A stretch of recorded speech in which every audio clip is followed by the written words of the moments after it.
साल 2012 में दिल्ली की राजनीति में एक बड़ा बदलाव देखने को मिला।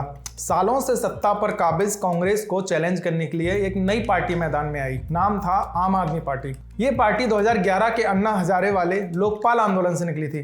अरविंद केजरीवाल इस पार्टी के फाउंडर बने। 5 साल बाद इतिहास ने फिर करवट ली, लेकिन इस बार दिल्ली से 2000 किलोमीटर दूर मिजोरम में यह हुआ। यहाँ 4 साल पहले बनी एक पार्टी ने सालों से सत्ता में जमी कांग्रेस और एमएनएफ को तगड़ा झटका दे दिया है।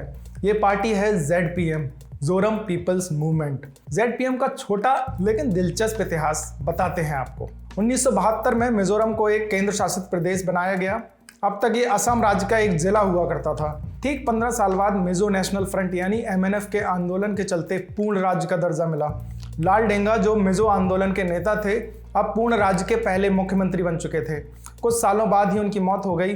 फिर कमान संभाली उनके उत्तराधिकारी जोरामथांगा ने, जो अभी मतगणना तक वर्तमान में मिजोरम के मुख्यमंत्री भी हैं। कांग्रेस भी मजबूत स्थिति में थी। उनके नेता लाल थनावला भी 3 बार मुख्यमंत्री रह चुके हैं।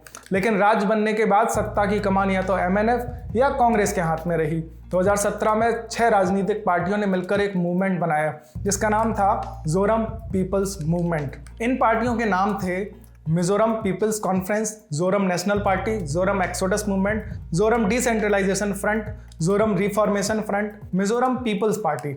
इस मूवमेंट को लीड कर रहे थे लाल दुहोमा। लाल दुहोमा एक रिटायर्ड IPS अफसर हैं जो कभी इंदिरा गांधी के सिक्योरिटी चीफ भी रह चुके हैं। ये वही शख्स हैं जब मिजोरम में मिजो नेशनल फेमाइन फ्रंट, जो बाद में MNF बना, का आंदोलन चरम पर था।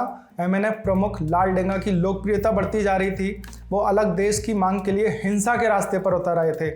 तब लाल दुहोमा को इंदिरा गांधी ने लाल डेंगा से बातचीत करने के लिए भेजा था।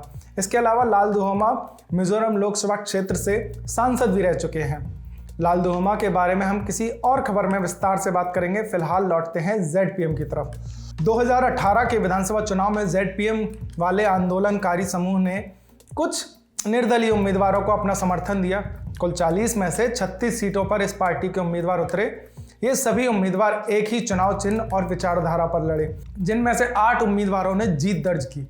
कांग्रेस की सरकार थी, लेकिन ZPM प्रमुख लाल दुहोमा ने सेडशिप सीट से मुख्यमंत्री पू लाल थनावला को हरा दिया। हालांकि सबसे बड़ी पार्टी के रूप में MNF उभरी, सरकार बनी, जोरामथांगा फिर से CM बन गए। लेकिन 40 सीटों वाली मिजोरम विधानसभा में अब तक कांग्रेस और MNF ही सत्ता पर अपना अधिकार जताते आए हैं। ZPM के लिए अचानक से चीजें थोड़ी सी बदल चुकी थी, लेकिन अब भी जीते हुए उम्मीदवार निर्दलीय थे। इस जीत से गदगद ZPM के दलों ने इसे आंदोलन से अलग एक पार्टी बनाने की घोषणा कर दी। 2019 की जनवरी में ZPM ने चुनाव आयोग में पार्टी रजिस्ट्रेशन की अर्जी दे दी और जुलाई आते आते चुनाव आयोग से हरी झंडी भी मिल गई। राजनीतिक दल बन जाने की वजह से इसी साल ZPM को समर्थन देने वाली सबसे बड़ी पार्टी मिजोरम पीपल्स कॉन्फ्रेंस ने इस अलायंस को छोड़ दिया। 2020 में कुछ और सदस्यों ने अलायंस से दूरी बना ली। फिर आता है साल 2023।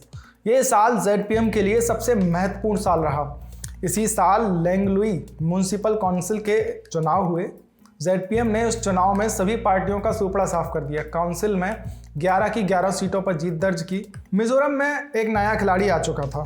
2023 के चुनाव में ZPM की तरफ से लाल दुहोमा मुख्यमंत्री पद के दावेदार हैं। ZPM पार्टी की तुलना अरविंद केजरीवाल की आम आदमी पार्टी से भी की जाती है। वजह है दोनों का इतिहास लगभग एक जैसा नजर आता है। दोनों ही पार्टियां एक आंदोलन से निकली हैं। दोनों ही पार्टियां ईमानदार सरकार देने का वादा करती हैं। अरविंद केजरीवाल और लाल दुहोमा दोनों ही साफ छवि के नेता माने जाते हैं। अरविंद केजरीवाल IRS अफसर रहे हैं, तो वहीं लाल दुहोमा पूर्व IPS अधिकारी हैं। मगर ओपिनियन पोल की माने तो दिल्ली की आम आदमी पार्टी की तरह ज़ोरम पीपल्स मूवमेंट यानी ZPM भी मिजोरम में इतिहास का नया अध्याय लिख सकती है। 2023 के विधानसभा चुनाव में ZPM सभी 40 सीटों पर ताल ठोक रही है। हमने मिजोरम जाकर वहां का हाल जाना। ZPM को लेकर हवा सकारात्मक नजर आ रही थी। लोगों ने इस बार बदलाव की भी बात की। ओपिनियन पोल के मुताबिक बदलाव संभव है, लेकिन असल तस्वीर तो आज यानी 4 दिसंबर को आने वाले नतीजों से ही साफ हो पाएगी। देश और दुनिया की दूसरी बड़ी खबरों के लिए देखते रहिए दी लल्लन टॉप। शुक्रिया।